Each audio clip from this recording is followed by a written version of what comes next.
Hello guys, welcome to my YouTube channel कोसी की यास। आज मैं आप लोग के साथ स्टैटिक जीके का लेक्चर नंबर 4 लेके आई हूँ। आज मैं आप लोग के साथ पढ़ाऊंगी बायोस्फीयर रिजर्व इन इंडिया, मतलब इंडिया में कितने आपके बायोस्फीयर हैं। इससे पहले मैंने आपके डैम्स, लेक, वाटरफॉल ये सारे आपको कंप्लीट करवा दिया था, ठीक है। आपको पता है कि बायोस्फीयर हम लोग को बहुत इम्पॉर्टेंट टॉपिक है। ये आपके इन्वायरमेंट में भी ज़रूरी है, ये आपके स्टैटिक जीके में भी इम्पॉर्टेंट है। और सबसे पहली बात कि स्टैटिक जीके आपके हर एग्ज़ाम में पूछे जाते हैं, चाहे वो आरआरबी, एएलपी हो, जेई हो, एनटीपीसी हो या ग्रुप डी हो। और आरआरबी, जेई और एएलपी में तो कम नंबर के आते हैं, बट एनटीपीसी और ग्रुप डी में ये बहुत इम्पॉर्टेंट होते हैं। इतना इम्पॉर्टेंट होते हैं कि आप अगर आपका जीके जीएस का पोर्शन स्ट्रॉन्ग रहेगा तो आपका रिजल्ट होने का चांसेस बहुत बढ़ जाता है, ठीक है। क्योंकि आपका जो आरआरबी, एनटीपीसी और ग्रुप डी में जो होता है मैथ्स, रीजनिंग और जीके जीएस ही आता है। तो आज मैं आप लोग के साथ बायोस्फीयर रिजर्व इन इंडिया लेके आई हूँ। अगर आप मेरे इस क्लास के साथ बने रहते हैं, अगर आप स्टैटिक जीके के सीरीज़ के साथ जुड़े रहते हैं, तो जितने भी आपके आने वाले फर्दर्स रेलवे वाले एग्ज़ाम हैं, NTPC, group D, JE, ALP, उन सभी में ये आपको बहुत हेल्प करेगा। आपका कम से कम ये जितने भी आपके स्टैटिक जीके कोई क्वेश्चन आते हैं उसका तो आपसे एक भी क्वेश्चन नहीं छूटेगा। तो चलिए हम लोग आज स्टार्ट करें आपका बायोस्फीयर रिजर्व इन इंडिया, ठीक है।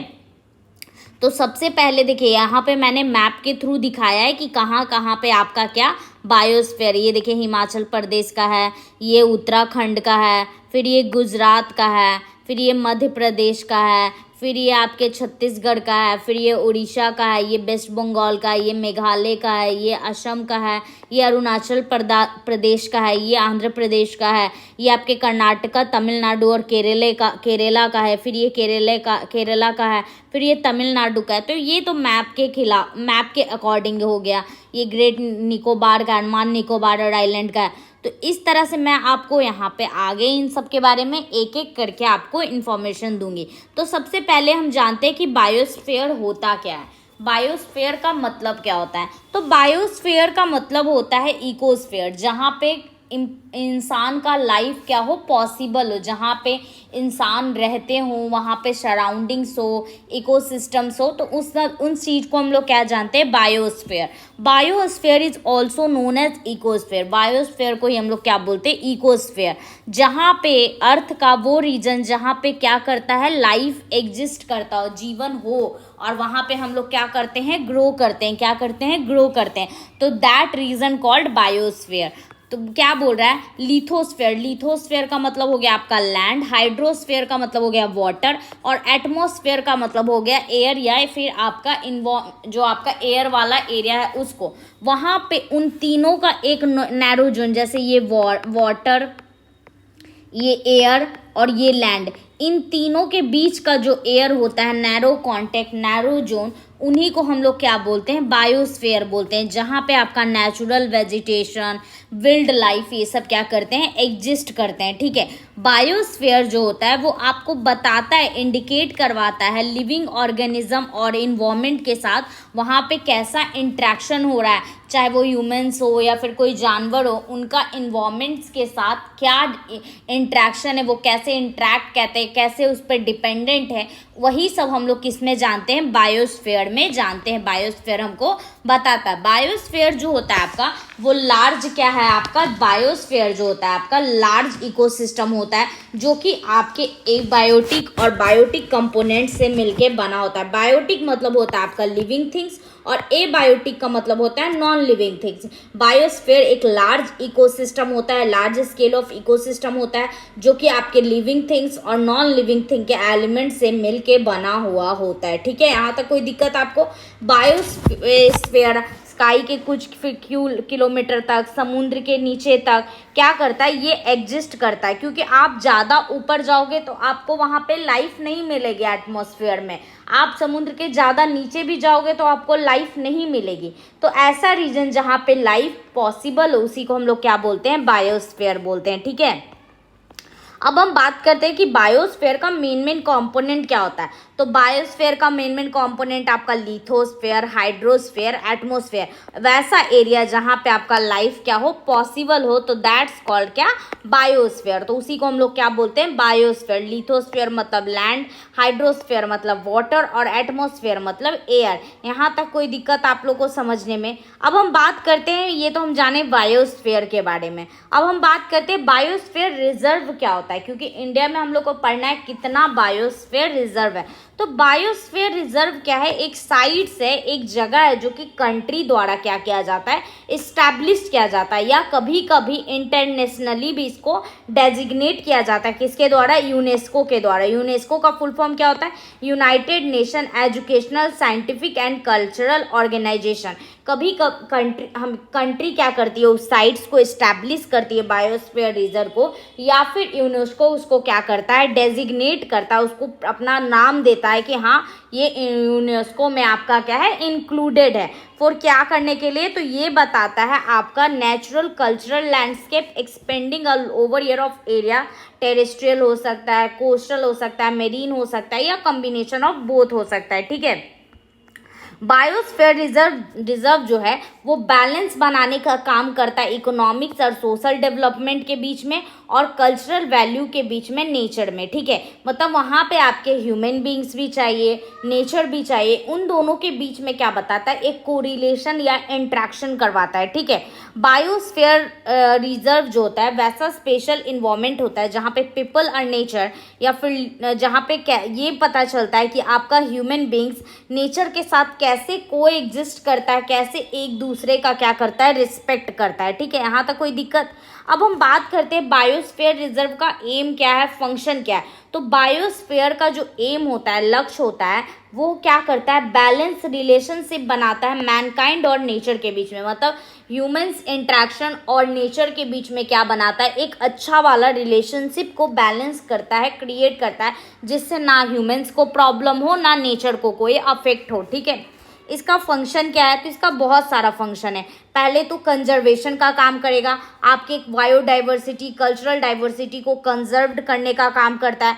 डेवलपमेंट का काम करता है कि वहाँ पे ये नहीं कि सिर्फ कंजर्वेशन हो, वहाँ पे टाइम टू टाइम डेवलपमेंट भी हो, वहाँ पे सोशली, कल्चरली, इन्वायरमेंटली सस्टेनेबल भी हो।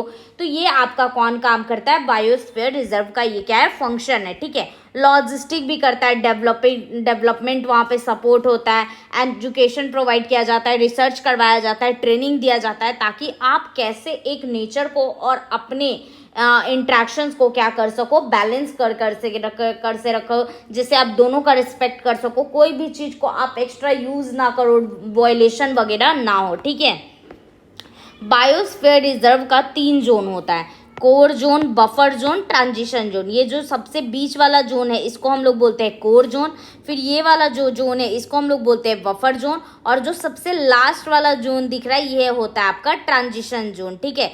तो अब हम बात करते हैं कोर जोन का। तो कोर जोन होता है जो ये इनर मोस्ट जोन होता है, और ये यहाँ पे आप पर्सन का अलाउेंस नहीं रहता है, यहाँ पे लोग नहीं जा सकते। ये आपका लीगली प्रोटेक्टेड एरिया होता है, जहाँ पे ह्यूमन का इंटरवेंशन, ह्यूमन का दखल अंदाजी स्ट्रिक्टली क्या होता है, प्रोहिबिटेड रहता है। ठीक है। अब हम बात करते हैं बफर जोन का। तो बफर जोन वैसा जोन होता है जो कोर जोन के चारों तरफ के घिरे हुए एरिया को हम लोग क्या बोलते हैं, बफर जोन। यहाँ पे क्या होता है, research purpose, education activities permitted किया जाता है ह्यूमंस का। यहाँ पे आप कंजर्वेशन वगैरह कर सकते हो कोर एरिया में, यहाँ पे आप रिस्टोरेशन कर सकते हो, टूरिज्म हो सकता है, फिशिंग हो सकता है, ग्रेजिंग हो सकता है, लेकिन जिससे कोर जोन को ये कम क्या कर सके, नुकसान पहुंचा सके।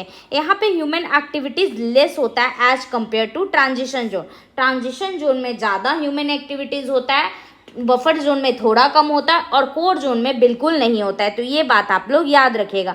और ट्रांजिशन जोन क्या है, ये बायोस्फीयर रिजर्व का पेरिफेरल एरिया, बाहर वाला एरिया है। यहाँ पे आप क्या कर सकते हैं, ह्यूमन वेंचर, कंजर्वेशन, हार्मनी सब यहाँ पे कोऑपरेट होता है। यहाँ पे क्रॉपिंग कर सकते हैं, रिक्रिएशन कर सकते हैं, फॉरेस्ट्री कर सकते हैं, ह्यूमन सेटलमेंट सारा यहाँ पे परमिटेड होता है। ठीक है। अब बात करते हैं कि हम लोग बायोस्फीयर रिजर्व किसको कैसे उसको डेजिग्नेट कर देंगे, उसके लिए कुछ तो क्राइटेरिया होना चाहिए। तो यस, उसके लिए बहुत सारे क्या है आपके क्राइटेरिया हैं। तो सबसे पहले एक साइट आपका कंटेंट प्रोटेक्टेड और मिनिमली डिस्टर्ब कोर एरिया होना चाहिए नेचर कंजर्वेशन के अलावा।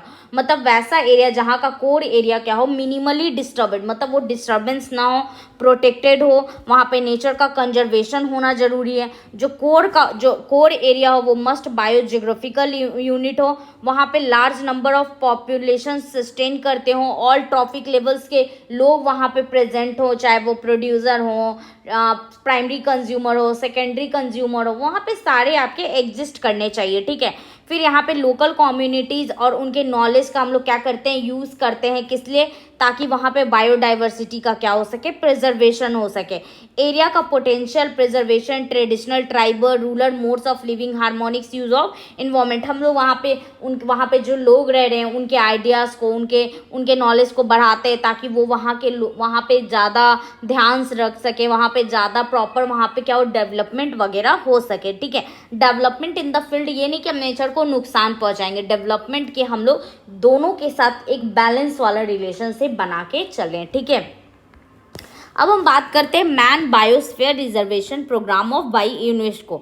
तो ये क्या है, ये कॉन्सेप्ट है बायोस्फीयर रिजर्व, जो कि लॉन्च हुआ था 1971 में as a part of UNESCO man and biosphere programmes. ये क्या करता है, ये क्या करता है आपका नेचुरल एरियाज में ये कॉन्फ्लिक्ट को कम करता है, किसके बीच में, डेवलपमेंट और कंजर्वेशन के बीच में जो कॉन्फ्लिक्ट होता है, जो मुद्दे या बहस होते हैं, उनको ये रिड्यूस करने का काम करता है। Biospheres reserves are nominated by national governments. Biospheres जो रिजर्व्स होता है वो आपके नॉमिनेटेड किए जाते हैं नेशनल गवर्नमेंट के जगह पे, जहाँ पे मिनिमल सेट्स ऑफ क्राइटेरिया आपको मीट होना चाहिए man and biosphere reserve programme by UNESCO के अकॉर्डिंग। इंडिया में टोटल आपके 18 बायोस्फीयर हैं। कितने आपके टोटल हैं, 18 बायोस्फीयर हैं, जिसमें से 12 को man and biosphere reserve programme UNESCO के अंडर क्या रखा गया है। ठीक है, अब हम बात करते हैं, सबसे पहला जो इंक्लूड किया गया था वो आपका नीलगिरी था, और ये आपका बना था 1986 में, और इसको इंक्लूड किया गया था 2000 में। ठीक है, और ये आपका लेटेस्ट है, इसको लेटेस्ट क्या किया गया, पन्ना मध्य प्रदेश का, इसको लेटेस्ट ही क्या किया गया है, इंक्लूड किया गया है man and biosphere reserve programme UNESCO के तहत। तो अब हम बात करते हैं national biosphere reserve programme in India. देखिए, जो national biosphere reserve programme in India जो इनिशिएट हुआ था 1986 में, ये इसलिए हुआ था कि base for conservation of entire age of living resources and their ecological foundation in addition to already establish protected area network system. ठीक है, अब हम सबसे पहले बात करते हैं, सबसे पहला बायोस्फीयर रिजर्व आपका कौन सा था, नीलगिरी बायोस्फीयर रिजर्व था, 1986 में बना था। कहाँ पे था ये, तमिलनाडु, केरला और कर्नाटका में ये फैला हुआ है, और इसको यूनेस्को में शामिल किया गया था 2000 में। तो ये बात आप लोग याद रखिएगा। सबसे लार्जेस्ट बायोस्फीयर रिजर्व कौन सा है, तो गल्फ ऑफ कच्छ इन गुजरात। ठीक है, और सबसे स्मॉलेस्ट कौन सा है, तो डिब्रू सीखोवा असम में। ठीक है, सबसे पहले 18 के बारे में जानते हैं, कौन इंक्लूडेड है कौन इंक्लूडेड नहीं है ये जानते हैं। तो सबसे पहला आपका कौन सा हो जाएगा, नीलगिरी। कहाँ कहाँ लाई करता है, तमिलनाडु, केरला, कर्नाटका। ये कब बना था, 1986 में, और इसको इंक्लूड कब किया गया था, तो 2000 में। ये बात आप लोग याद रखिएगा। दूसरा क्या है, नंदा देवी, ये कहाँ पे है, उत्तराखंड।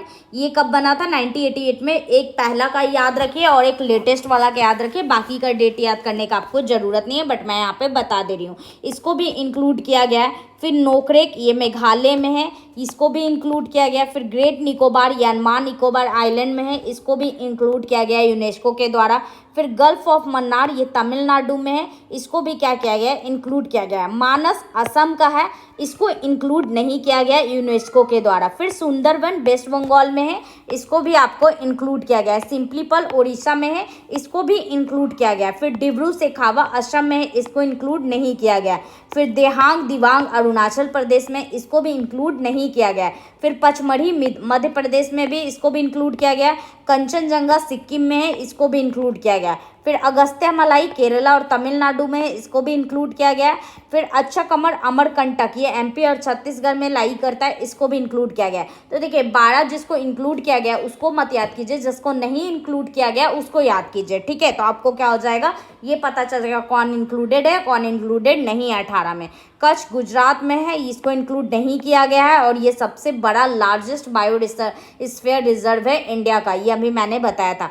कोल डेजर्ट हिमाचल प्रदेश में, इसको भी इंक्लूड नहीं किया गया है। सेचलम हिल आंध्र प्रदेश में, इसको भी इंक्लूड नहीं किया गया है। पन्ना मध्य प्रदेश, ये 2011 में बना था और इसको इंक्लूड किया गया 2020 में। तो ये आप याद कर लीजिएगा, ये लेटेस्ट है, ठीक है।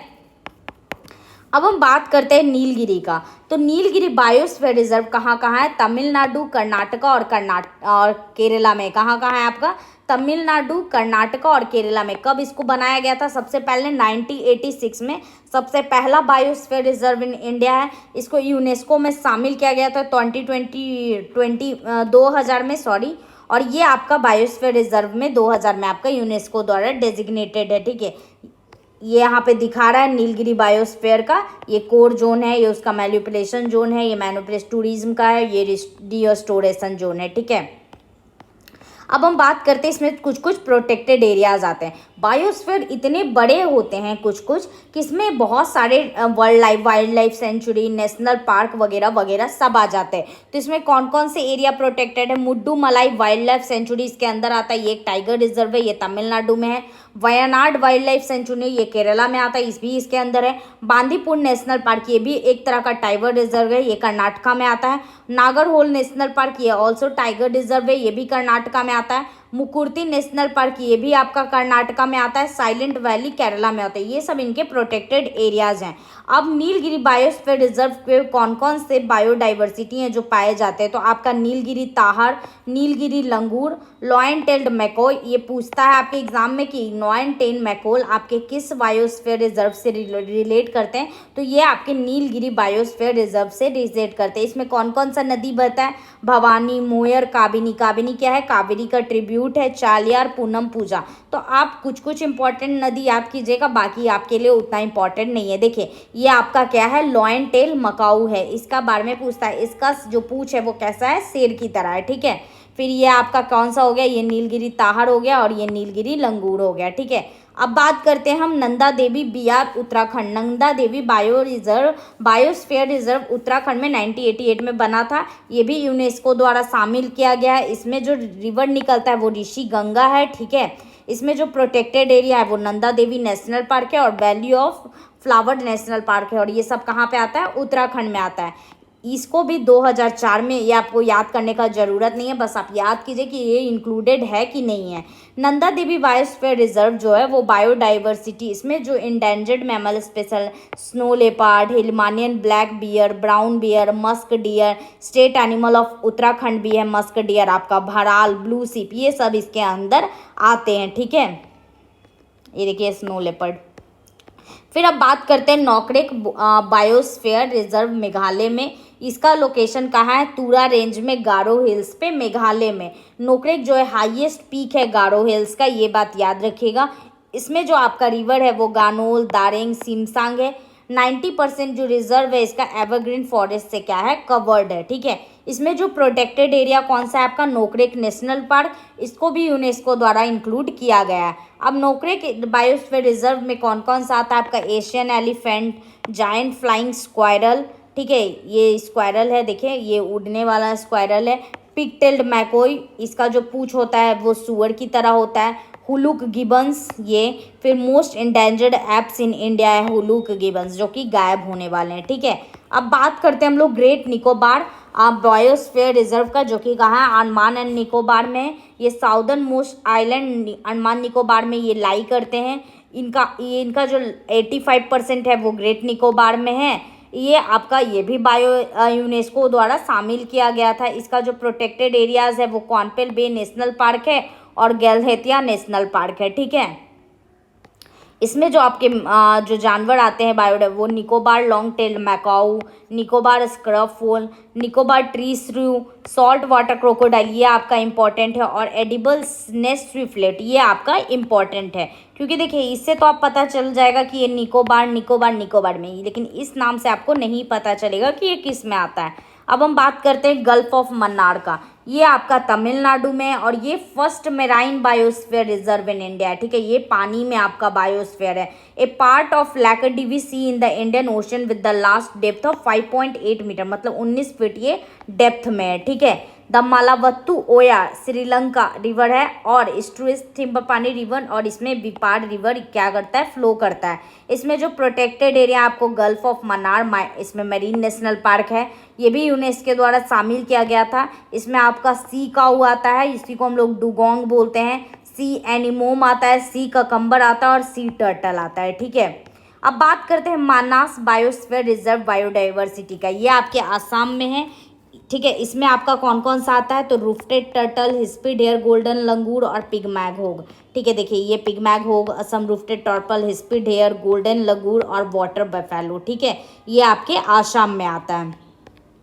अब बात करते हैं सुंदरबन का। तो सुंदरबन कहाँ है, वेस्ट बंगाल और बांग्लादेश में, लेकिन हमको बात करना है इंडिया का, तो हम लोग क्या बात करेंगे, वेस्ट बंगाल। ये वर्ल्ड नेचुरल हेरिटेज साइट है। इसका पार्ट कहाँ है, गंगा का डेल्टा और ब्रह्मपुत्रा नदी के डेल्टा के लोकेशन पे है। ठीक है, ये सुंदरबन जो होता है लार्जेस्ट कंटिन्यूअस मैंग्रोव एरिया है बांग्लादेश के, साथ में पूरे वर्ल्ड में।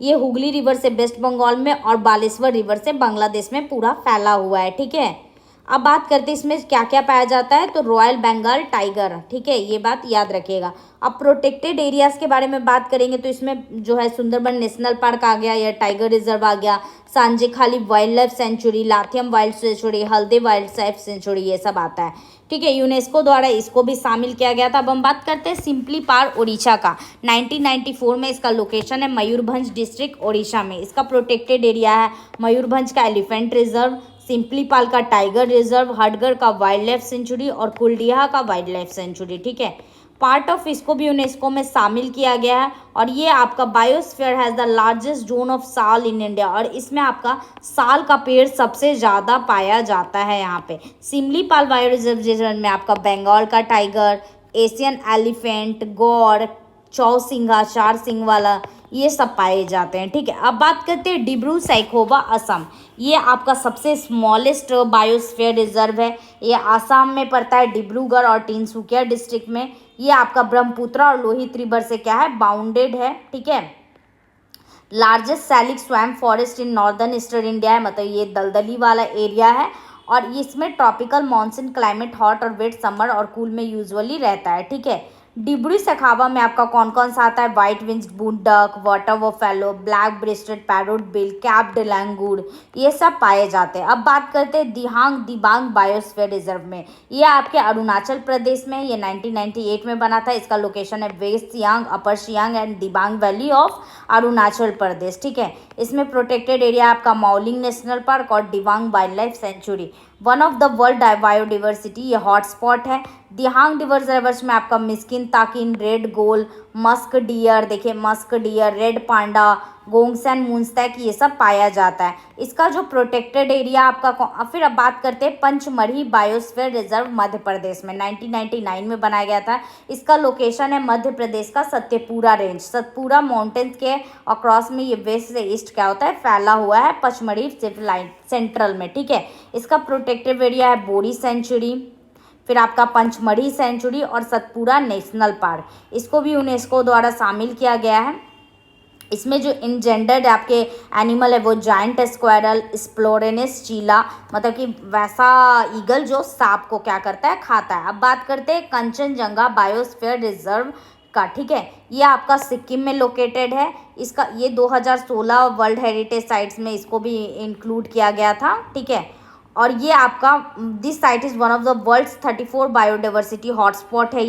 ये 2018 में आपका यूनेस्को में शामिल किया गया था। इसमें आपका musk deer, snow leopard, Himalayan tahr, dhole, sloth bear, बिबिरियड, Himalayan black bear, red panda, सब आते हैं। ठीक है, अब बात करते हैं अगस्त्या माला बियार बायोस्फीयर रिवर्स का। ये केरला और तमिलनाडु में इसका लोकेशन है, वेस्टर्न घाट के साउदर्न मोस्ट पार्ट में तमिलनाडु में। इसका प्रोटेक्टेड एरियाज आपका है शिंडनी वाइल्ड लाइफ सेंचुरी, पेपेरा वाइल्ड लाइफ सेंचुरी, नेमार वाइल्ड लाइफ सेंचुरी, कक्कर मन, और इसमें आपका बंगाल टाइगर, एशियन एलिफेंट और नीलगिरी ताहर आता है। ठीक है, इसको भी यूनेस्को में शामिल किया गया था। अब बात करते हैं अचानक अमरकंटक बायोस्फीयर रिजर्व का।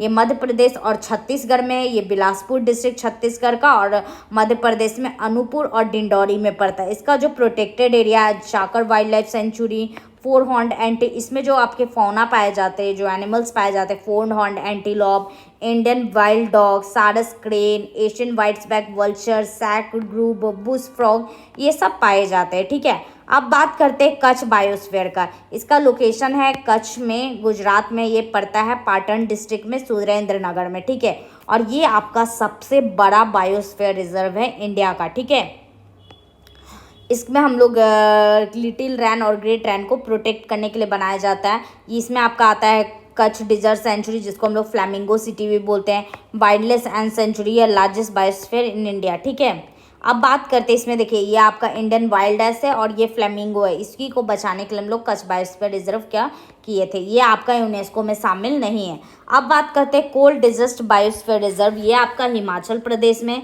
इसका लोकेशन है हिमालय रीजन के वेस्टर्न में। इसका प्रोटेक्टेड एरियाज है Pin valley national park, Chandratal wild life sanctuary, सांचू वाइल्ड लाइफ सेंचुरी, किब्बट।